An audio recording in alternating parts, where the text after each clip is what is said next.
Moi, je vois, voilà, pour me mouiller aussi, moi, je vois Cyril Gane l'emporter à la décision. 3 rounds à 2 ou 4 rounds à 1, voire 4 rounds à 1.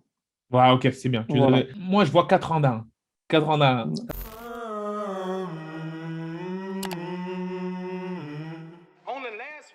Hey yo, bienvenue dans le podcast The GOAT, MMA, Boxing, comment on se retrouve, pardon, la GOAT Family, que tu sois posé relax sur ton canapé, dans ta chambre en train de jouer à la PlayStation 4 ou même en train de faire ton footing et que tu es fan de boxe et de MMA, ce podcast est fait pour toi. Aujourd'hui, on fait le débrief de l'UFC Vegas 30 qui a eu lieu justement à Vegas et qui a opposé en main event Cyril Bongamangan contre Alexander Drago Volkov. Très intéressant. On va parler un peu plus des cartes, on va dire des combats de toute la carte. Enfin, pas tous les combats, mais vraiment les faits marquants. Et pour ce premier fait marquant, on va parler du combat entre Shavkat Ramonov, le Kazakh, contre Michel Prazeres, le ceinture noire de JJB. Est-ce que tu peux nous parler de ce guerrier venu du Kazakhstan, Imran? Bien sûr, bien sûr. Alors, je vais te dire ce qu'on sait de ce nouveau nom absolument surveillé chez les welterweight, Ouais, c'est qu'il est actuellement invaincu dans sa carrière de 14 combats, qu'il n'a jamais connu une victoire par décision. Il est actuellement à 7 soumissions, 7 KO, TKO. ouh. Concernant son parcours, il est arrivé à l'UFC du M1, grosse organisation russe, dans lequel il a été champion d'ailleurs. Il a soumis au premier round un grand nom de l'UFC qui est Alex Oliveira pour son premier combat. Et pour hier, je vous laisse parler du combat. Alors, moi, ce qui m'a impressionné, en fait, c'est justement sa composure, son calme dans la cage. On voit on a l'impression qu'il a vraiment fait ça toute sa vie et surtout que c'est un vétéran du UFC. Le mec, il se ramène, il est très composure face aux attaques en striking. Il n'a jamais été mis en danger malgré les assauts assez agressifs et répétitifs de Michel Prazeres. Et ensuite, il arrive au deuxième round. Il le rocked, il l'amène au sol et il le soumet avec facilité en prenant son dos. Je pense que après 3 4 combats, même allez, 3 combats, et face à des gens rankés, ce Ramonov peut être une très grosse menace pour les welterweight et à surveiller de très près. Là, il y a quelque chose de vraiment très, très intéressant. On va passer rapidement ensuite à ce fait marquant de la soirée, hein, qui nous a vraiment. Moi, j'ai vraiment pas compris comment c'était possible qu'une chose comme ça arrive. Justin James, l'homme qui a misé tout son salaire de combat sur sa propre victoire, qui a bien sûr perdu par décision partagée. Je ne vois pas comment on peut faire une telle chose, en fait. Sachant qu'on n'est déjà pas assez bien payé. Enfin, je parle de on, mais quand on est combattant de l'UFC, il y a des gens qui vont faire des choses comme ça. Est-ce que tu peux nous dire, on parle de combien, Imran, sur ce genre de pari? On parle d'une somme de 25 000 dollars, une somme incroyable pour les combattants en préliminaire, sachant que Dana White n'est pas très généreux sur la question des salaires. C'est ça. Justin James s'est vu perdre tout son salaire en plus de la défaite qui était d'ailleurs très très serrée. Ah ouais, non, Ouais. non, là, là, c'est chaud. Là, c'est chaud. Il a perdu, ouais, il a perdu en décision partagée, hein. C'est ça le pire. C'est ça la cerise sur le gâteau, c'est que c'est une décision partagée. Il repart avec 0 et 1 défaite. Voilà, C'est très très dur. ça lui apprendra à faire des petits paris et oser comme ça. Non, là, c'est moche. Là, c'est moche. Parce que, enfin, je sais pas, même Nate Diaz le ferait pas, ça. Même McGregor le ferait pas, ce genre de choses. Tu vois, je veux dire, enfin, au bout d'un moment, il y a des choses en termes de business. Là, il n'y avait pas lieu de le faire. C'est pas comme si c'était un Ouais, combat qui allait te rapporter des millions en pay-per-view, tu vois. j'ai pas Ouais. compris ce flex. Il était vraiment inutile ce flex. Je pense Ouais. qu'il est, enfin bref, laisse tomber. Voilà, je pense qu'il a compris. Je pense qu'il a retenu la leçon maintenant. Je pense qu'il refera plus ça. Ah, donc là, fait marquant de la soirée qui nous amène au combat suivant, un Moïcano de la main card. Moïcano, combattant très très intéressant face à Herbert, hein. Et là, on a vu que c'était une démonstration en grappling, littéralement. Une démonstration. Il était au-dessus sur tous les rounds avant du coup de le terminer. Alors, attends, j'ai un petit trou de mémoire sur ce combat-là. Est-ce qu'il l'a terminé, c'est ça? Ouais, c'est ça, il a. Ou Ouais, soumission. soumission, voilà, Soumission. c'est ça. Ouais, parce qu'il y a eu plein de combats dans. Étranglement arrière. Exactement, voilà. Rear Naked Choke, il y en a eu plusieurs, il y en a eu deux, voilà. Donc, sur celui-ci, c'est étranglement arrière. Euh, C'est ça. personnellement, qu'est-ce que vous avez pensé du retour de Moïcano, surtout du combattant? Moi, je suis très très content de ce retour. Après sa défaite difficile face à Raphaël Fiziev. Mhm. Même si moi, personnellement, j'aurais aimé le voir continuer chez les White, Ouais, dans featherweight, lequel ouais. il a, ouais, Il a battu des vrais noms comme Jeremy Stephens, Cub Swanson ou bien alors Voilà. Calvin Kattar. Mais bon, on verra ce que ça donne chez les lightweight maintenant. C'est ça, c'est ça. Là, ça va être intéressant. Parce que là, Ouais. justement, là, il est plus lourd. Et là, son grappling prend une autre dimension. Voilà. Là, c'est toujours aussi rapide, hein. On va dire que c'est toujours cette catégorie qui est très compliquée, les lightweight. C'est toujours aussi rapide, mais il va pouvoir, entre guillemets, être plus à l'aise, je pense, dans son grappling sans cette sèche assez agressive du Ouais. featherweight. Voilà, je pense C'est que là, vrai ça. qu'il cutait beaucoup hein, pour les featherweight. Moi, c'est un combattant que j'avais découvert quand il avait combattu contre Aldo, justement. Il m'avait impressionné, mais dans ce combat, il avait surtout montré son striking qui était déjà à un très bon niveau. Ouais. Et là, dans ce combat, pour son retour, voilà, il nous montre aussi sa grande classe au sol. Et je pense que c'est un combattant qui peut vraiment aller beaucoup plus loin et on verra par la suite, mais il promet en tout cas dans sa nouvelle catégorie de poids. Ça promet, ça promet. Ça va être super intéressant, Mekono, qu'on va suivre de très près. Ça fait plaisir de le voir renouer avec la victoire. Là, ça nous amène au combat, hein.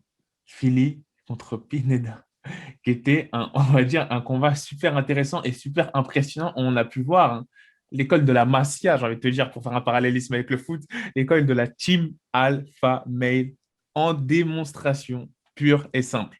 Ce qu'il a montré, que ce soit en mise au sol, renversement de grappling, en striking, sa précision, la manière dont il était sharp, la manière dont il était agressif, la manière de gérer la distance face à un Pineda qui avait une anglaise très dangereuse, hein. Une anglaise qui pouvait t'éteindre. À l'aise, à l'aise. Ce Philly, moi, j'ai l'impression que plus on avance dans le temps, plus il prend une dimension très, très, très intéressante. Il me rappelle un certain, on va dire dans sa montée, un certain Max Holloway. C'est vrai que c'est une grosse, grosse, grosse grosse, on va dire, comparaison. Je ne vais pas le mettre tout de suite à son niveau, mais il me fait énormément plaisir. Et je pense que là, il faudra faire attention au ranké. Faudrait que les rankés aient un œil sur ce mec-là parce que je pense qu'on a un nouveau requin dans l'océan avec ce mec-là. Je sais pas, Imran, est-ce que tu peux nous parler un peu plus de ce mec-là? Et surtout, parce que sachant que là, le combat, malheureusement, il s'est terminé sur un no contest alors qu'il le dominait complètement. J'ai été complètement dégoûté. On était en train d'apprécier une démonstration en MMA, une domination totale, comme l'a dit Pineda. Hein. He was fuck me up. Voilà, donc en gros, il était en train de vraiment le détruire. Et là, Pineda qui voulait continuer le combat parce qu'on voit qu'il a un mental de guerrier. Il aurait pu choisir la sortie facile. Il a dit non, je vois quand même alors qu'il ne voyait plus rien. On voyait qu'il voulait continuer, mais le combat a été arrêté. Tout le monde était dégoûté, surtout Philly. Il a dit bon, bah voilà, maintenant il va falloir qu'il reparte sur ça. Même si Dana White a vu, hein, il a clairement vu. Il a vu le talent. Le talent, pour lui, c'est une défaite, c'est une victoire dans sa tête, même si c'est un no contest sur le papier. Est-ce que tu peux nous parler des gants, Imran? Parce que peut-être que là, il y a un souci encore. Ça arrive trop souvent, ce genre de choses. Effectivement, c'est un combat incroyable, ou bien je devrais dire une performance incroyable de la part d'André Fili, qui est en train de tout simplement détruire son adversaire, mais Exactement. qui a malheureusement fini avec un no contest.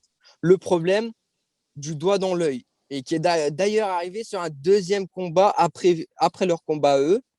Bah, je pense qu'il faut que l'UFC pense sincèrement à changer leurs gants pour éviter de gâcher des performances incroyables comme celle-ci.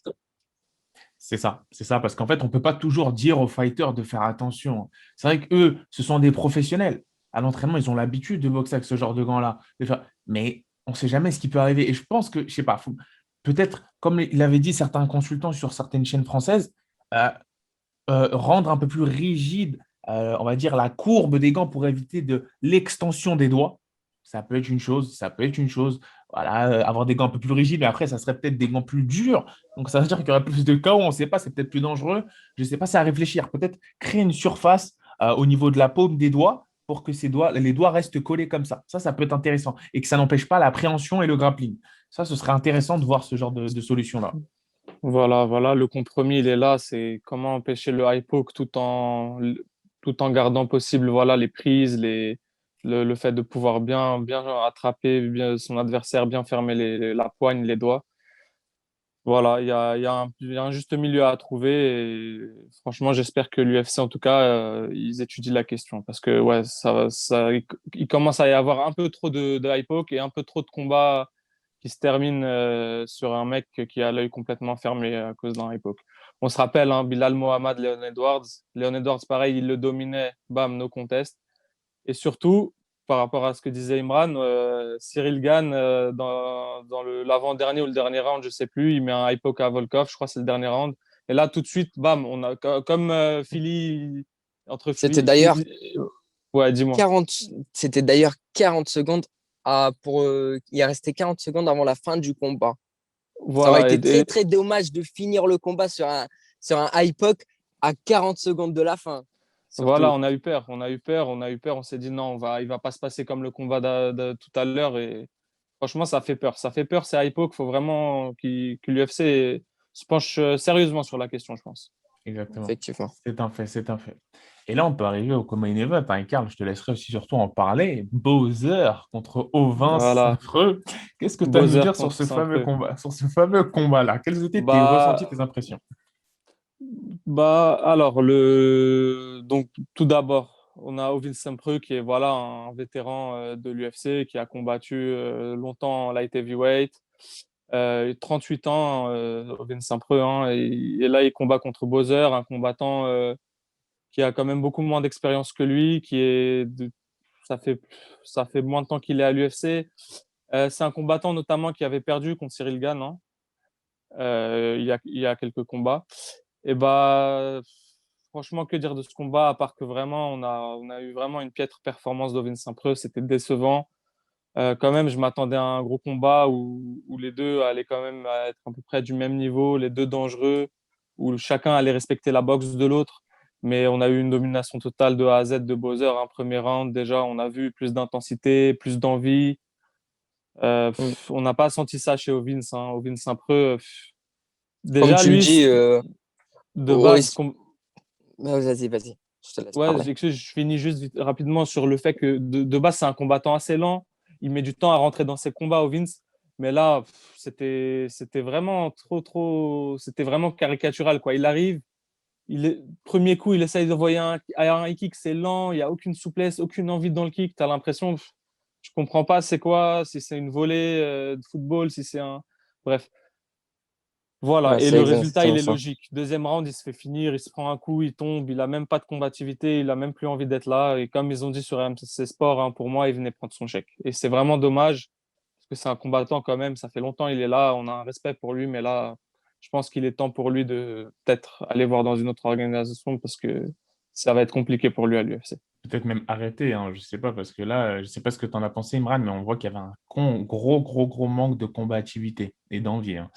Ouais, je Euh, pense que OSP nous a rien proposé dans ce combat, absolument rien du tout, à part vouloir aller chercher sa fameuse soumission Von Flue Shock, qui d'ailleurs certains appellent le Von Preux Shock. Mais à part ça, rien de sa part, une grosse déception, un co-main event. Déçu, Boozer a fait le taf et a assommé OSP dans le deuxième round.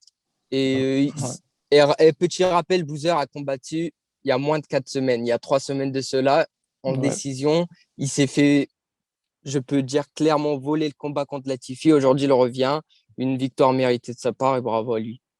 Mérité, mérité, comme tu dis, pour Bowser, parce que c'est un combattant qui a du cœur, qui donne tout.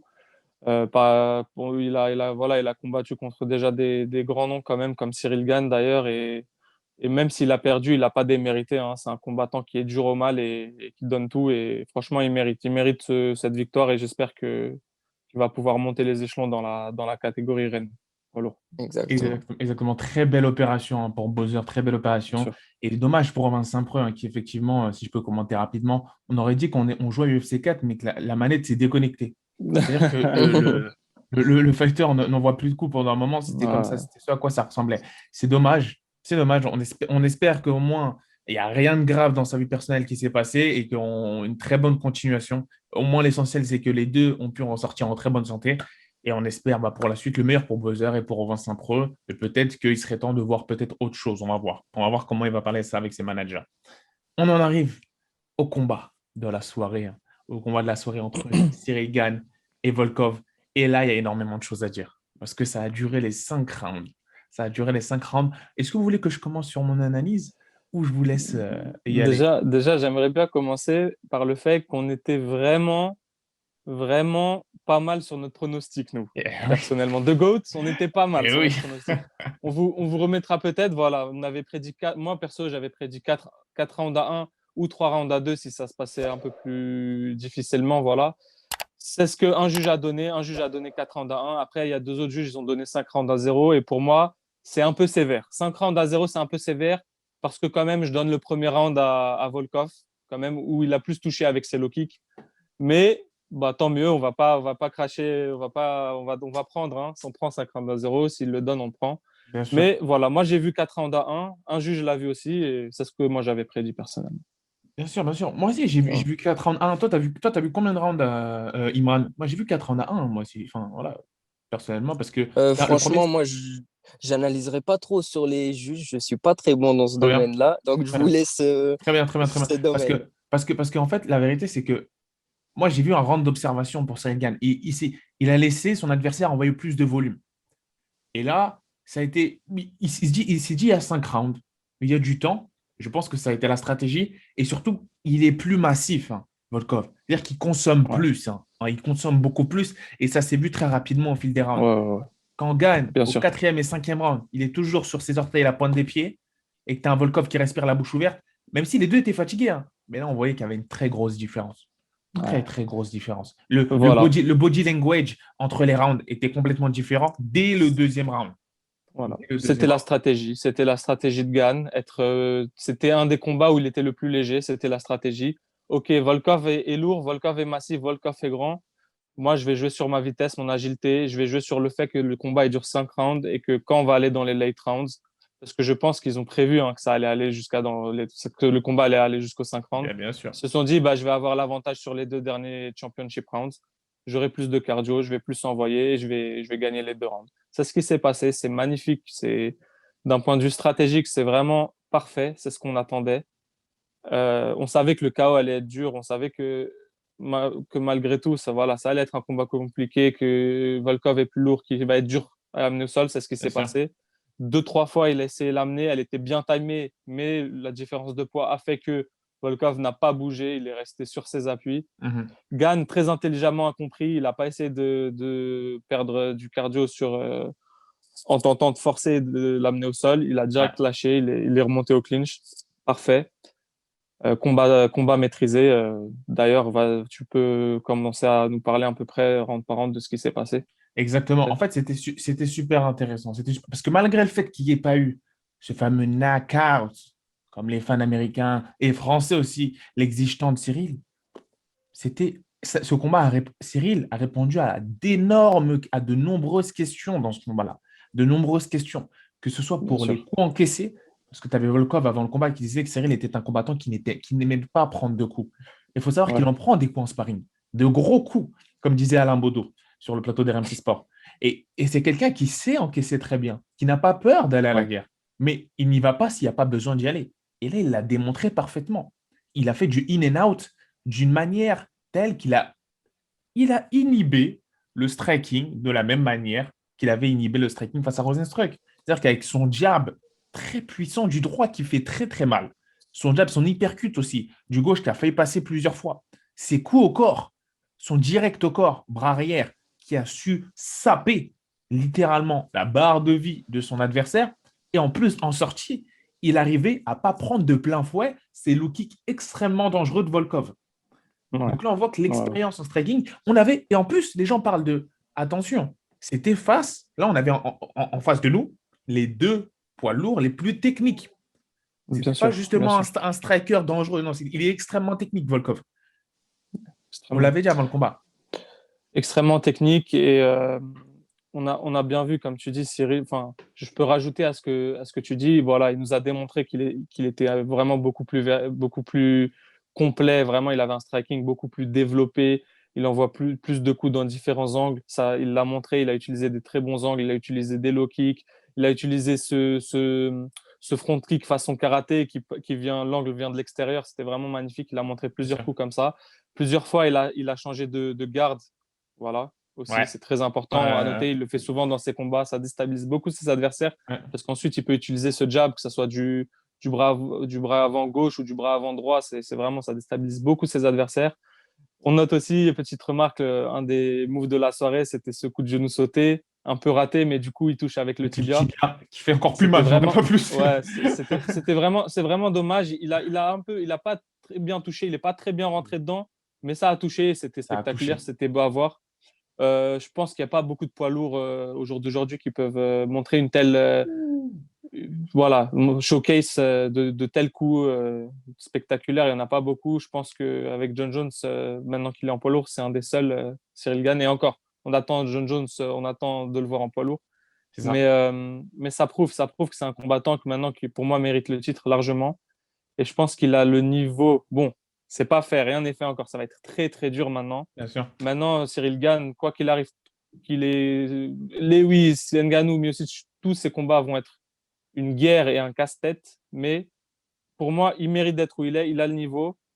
Et let's go, hein. Let's go. On attend de voir la suite. Let's go, Bien let's sûr. go. On a pu voir que là, il C'était était une totalement. performance très, très satisfaisante de Game. Combat très intéressant entre les deux. On a vu zéro grappling, que du pied-point. Mhm. Gain l'a dominé fort avec ses kicks très puissants. Il a fini par obtenir une victoire logique par décision. Oui, effectivement, par décision. Mais je tiens à dire, une victoire par décision n'est pas une victoire ennuyeuse ou pas méritée Ah, pas selon du tout. beaucoup de publics français le disent. C'était une très bonne performance et il l'a mérité.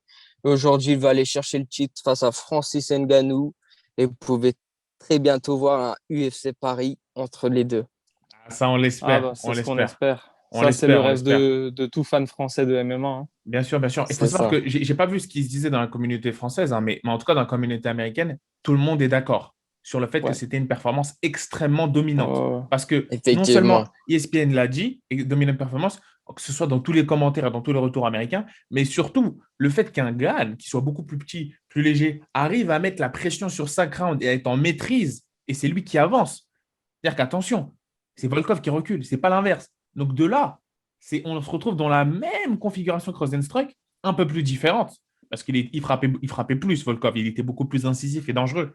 Mais pareil, là, je dirais que là, le mot masterclass n'est pas de trop.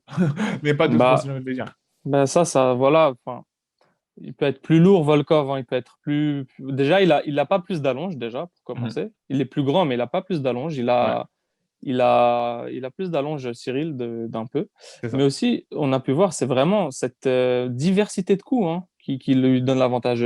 J'ai noté, hein, deux, trois fois cette feinte de Cyril d'envoyer le jab ou le direct arrière et qui finit avec un coup de genou dans le foie. Et deux, trois fois, il l'a fait. Et deux, trois fois, ça a touché. Pareil. Et ça, c'est des choses, Volkov, je pense, il n'est pas habitué. Il ne sait Pas pas du se tout. défendre face à ce Pas genre du tout. de setup. Et je pense que voilà, quand tu combats Cyril Gane, il faut à tout prix trouver des sparring partners qui puissent avoir cette diversité. Et c'est pas facile en poids lourd de trouver ça. Peut-être de C'est la pas facile de négligence. trouver un mec, voilà, trouver un mec de 110 kilos qui fait ça, qui a cette diversité de coups, qui est complet comme ça, technique, rapide, agile. Bonne chance, bonne chance. Et qui peut changer de garde à tout moment, bonne chance. Vraiment du, bonne du chance. génie du côté de Fernand et Cyril ou de la négligence de leur côté, ça, on peut peut-être réfléchir à ça parce qu'il y a Volkov qui disait avant le combat, Cyril n'a jamais affronté un striker comme moi. Mais le problème, c'est que Ce toi ce aussi, qui tu n'as était jamais vrai, affronté. C'est voilà. vrai, mais toi aussi, tu n'as jamais affronté un striker comme Bah Cyril. voilà, c'est Avec ça. lui, c'est quoi. Et là, ça Voilà, s'est c'est vu. ça. Là, ça s'est vu, en fait. Et ça s'est surtout vu quand Volkov a commencé à fatiguer. On le sait tous, on l'a toujours dit. Au plus haut niveau, ce qui compte le plus, c'est le conditionnement, Conditioning, c'est le incroyable. cardio, c'est la préparation. Incroyable. Tu L'école. peux MMA. être le meilleur, c'est dans tous les sports, les gars. Tu peux être Bien le sûr. plus technique, le meilleur possible. Forcément, forcément, ta technique va être altérée, ta lucidité va être altérée si tu es fatigué. C'est comme C'est ça. ça. Et aujourd'hui, le combattant le plus fatigué voilà, a perdu le combat et c'est logique. Il n'a pas pu montrer tout ce qu'il voulait montrer, je pense, à cause de cette fatigue et à cause de cette pression constante de Cyril Gane qui a joué sur ça, bien évidemment, parce que à chaque round, Fernand Lopez lui a fait comprendre que son adversaire, pardon, était plus fatigué et on entendait, même pendant les rounds, pendant le combat, on entendait, mets la pression, vas-y. Il n'a pas arrêté de crier, Fernand, et il avait bien raison. C'était super impressionnant. Fernand qui était limite en train de jouer à la PlayStation avec Cyril. Chaque consigne qui était appliquée à la lettre, même dans les derniers rounds. C'est super impressionnant. Et qui lui disait même parfois, on est en retard sur les points pour forcer Cyril à attaquer encore plus, à encore plus mettre la pression. Il jouait sur ce mental-là. D'ailleurs, petite anecdote sur ça, à un moment, dans le coin, pendant la pause, il lui dit on est en retard sur les points et bon gamin, hein. avec l'humour qu'on lui connaît et la détente qu'on lui connaît, il lui dit t'es un mytho, t'es un mytho. On a bien entendu qu'il lui disait ça. Et ça, c'est une petite remarque que je fais. Ça m'a vraiment Ah, fait ça, rire c'est sur le coup. excellent. C'est excellent, c'est excellent, c'est excellent. Parce que là, clairement, là, clairement, on voit la relation entre les deux, en fait. La Voilà, relation et l'alchimie bien saine sûr, qu'il y a entre les deux. Et c'est bien excellent. sûr. C'est ça qu'on demande. Et là, malgré le fait que certains Américains l'ont dit peut-être de manière légitime, il peut manquer peut-être ce killer instinct Ouais, à la c'est ça. Gervonta Davis, comme je dirais en boxe anglaise, qui va te permettre de finir quand vraiment exploser. Mais là, chez les lourds, tout chez les lourds, c'est complètement différent. Tout est complètement. Chaque coup fait mal. Et un Cyril Ouais. Gane comme ça, personnellement, je ne vois pas qui peut l'inquiéter durement, mis à part un Francis Ngannou ou un John Jones, vraiment au top niveau. Et encore, John Jones, Ouais. il faut qu'on voit ce qu'il vaut à ce point-là. Mais à part un Francis Voilà. Ngannou au top niveau et Franchement, peut-être une opposition face à Stipe Miocic, mais personnellement, si ça tenait qu'à franchement, moi, je donnerais le titre. Personnellement, franchement, pas besoin de Stipe. franchement, franchement, moi, mon avis, c'est à part des gros, gros punchers comme Francis Ngannou ou Derrick Lewis, Exactement. Derrick il Lewis va aussi, je l'ai vraiment être. oublié. Je l'ai Voilà. oublié. En fait, à part un gros finisher qui peut voilà, le toucher et le mettre KO en un coup, Comme ça. j'ai du mal à voir un mec qui peut le dominer sur le long terme en C'est striking. mort. C'est mort. Tu C'est vois? mort. C'est Et mort. même C'est plus Miocic, technique. qui est un très, très grand combattant et un Boxeur, très, ouais. très grand boxeur, pour moi, la façon dont il peut gagner gagne, c'est par la lutte et pas Exact. autrement. En fait, si Voilà. c'est pas la lutte, et en plus il travaille dessus, il a des éclats, comme il a dit, peut-être il manque certains fondamentaux, mais il est très bon. C'est-à-dire que là, Bah, plus les gens vont attendre pour affronter Gann, plus ça va sentir mauvais pour eux. c'est ça. Là, comme tu dis, il travaille sur la lutte et tout, il s'améliore. Bah, on a pu le voir hein, dans le combat. En tout cas, niveau timing, Ouais. il est à point. Il est genre, il y a deux, trois fois, Volkov commence l'enchaînement, bam, il time, il le chope, il est genre directement en double leg ou single leg, mais Ouais. on voit qu'il n'arrive pas, il va contre la cage, il est trop lourd, il bouge pas à Volkov. Et C'est vraiment la différence de poids qui a fait la différence. ça a été du génie de Fernand de dire de ne surtout pas utiliser la force pour l'amener au sol. Ouais, Si c'est ouais, pas oui, purement bien sûr. technique, abandonne, garde tes forces Et c'est et ce qui s'est continue à passé. gérer. C'est C'est ce magnifique. qui s'est C'est passé. magnifique. Mais c'est vrai que sur le timing, il est ready. Hein. En fait, il a un bon coup d'œil, Gann, que ce soit dans le C'est ça. striking, mais ça marche aussi pour les takedowns. Et il a pu nous le montrer. Voilà. Il n'a pas pu l'amener au sol. Voilà, on a dit le poids, etc. Mais le timing était là, hein, par contre. Parfait, parfait. Alors, sur ce, là, le stream va bientôt se terminer. Bah, dites-nous en commentaire ce que vous avez pensé de la prestation de Cyril, hein, de notre bon gamin. Est-ce que vous le voyez là? Est-ce que vous pensez qu'il est prêt, comme il l'a dit, pour un title shot? Pour mon cas, moi, Sigma de The GOAT, je pense qu'il est très prêt, très, très prêt pour la ceinture. Là dans l'année à venir, il est prêt. Je ne sais pas, Karl, quel est ton avis? Quel est ton avis, Imran? Karl, quel est ton avis? Tu penses qu'il est prêt? Bah, moi, je pense qu'il est pas il est prêt, mais pour Ngannou, il est pas prêt D'accord. actuellement.